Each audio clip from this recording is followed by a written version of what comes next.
क्या अमित शाह ने बाबा साहब भीमराव अंबेडकर का अपमान किया?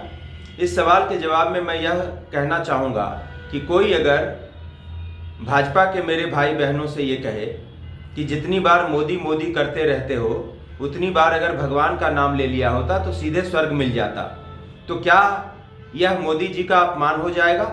मेरे ख्याल से तो बिल्कुल भी नहीं। यह मोदी जी का अपमान नहीं होगा। बेशक यह भारतीय जनता पार्टी के लोगों के ऊपर एक व्यंग्य कहा जा सकता है। ठीक इसी तरह से अमित शाह ने कांग्रेस के लोगों के बारे में जो कहा उससे बाबा साहब भीमराव अंबेडकर का कतई अपमान नहीं होता मेरी समझ से। उन्होंने ये कहा कि वोटों के लालच में फैशन के तहत जो अंबेडकर अंबेडकर करते रहते हो, अगर उतनी बार भगवान का नाम ले लिया होता तो स्वर्ग मिल जाता।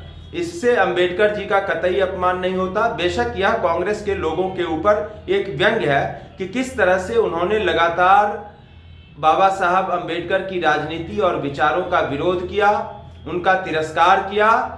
और अमित शाह यही बताना भी चाह रहे थे कि लगातार जो है बाबा साहब भीमराव अंबेडकर का कांग्रेस के लोगों ने किस तरीके से विरोध और तिरस्कार किया।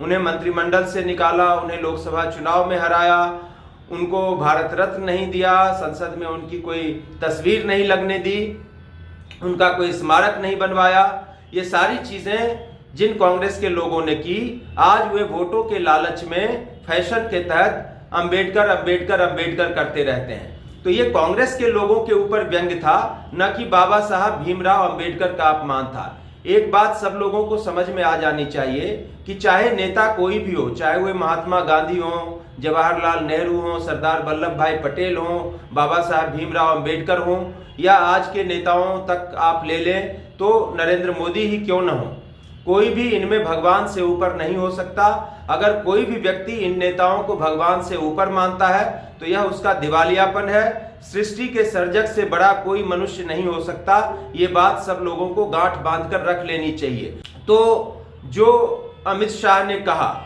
वह कांग्रेस के लोगों के ऊपर एक व्यंग्य जरूर है, लेकिन इससे अंबेडकर जी का कतई अपमान नहीं होता। मैंने अमित शाह का पूरा बयान सुना और मैं बहुत जिम्मेदारी के साथ ये बात कह सकता हूं। चूंकि अमित शाह ने अपनी बात कहते हुए भगवान शब्द का उच्चारण कर दिया, भगवान शब्द का जिक्र कर दिया, इसलिए इतना बवाल हो रहा है कि अंबेडकर अंबेडकर जितना करते रहते हो उतनी बार भगवान का नाम ले लेते तो स्वर्ग मिल जाता। अगर इसी बात को किसी मुस्लिम नेता ने कुछ इस तरीके से कहा होता कि जितनी बार अंबेडकर अंबेडकर करते रहते हो ना, उतनी बार अगर अल्लाह का नाम ले लिया होता तो सीधे जन्नत नसीब होती, तो मैं दावे के साथ कह सकता हूं कि आज कोई भी व्यक्ति इसे अंबेडकर का अपमान नहीं बता रहा होता, क्या बताने का साहस भी नहीं कर सकता था। अगर बताने का साहस या दुस्साहस करता तो सीधा सऊदी अरब, ईरान या कतर से फतवा जारी होता और भारत में सिर तन से जुदा के नारे लग रहे होते।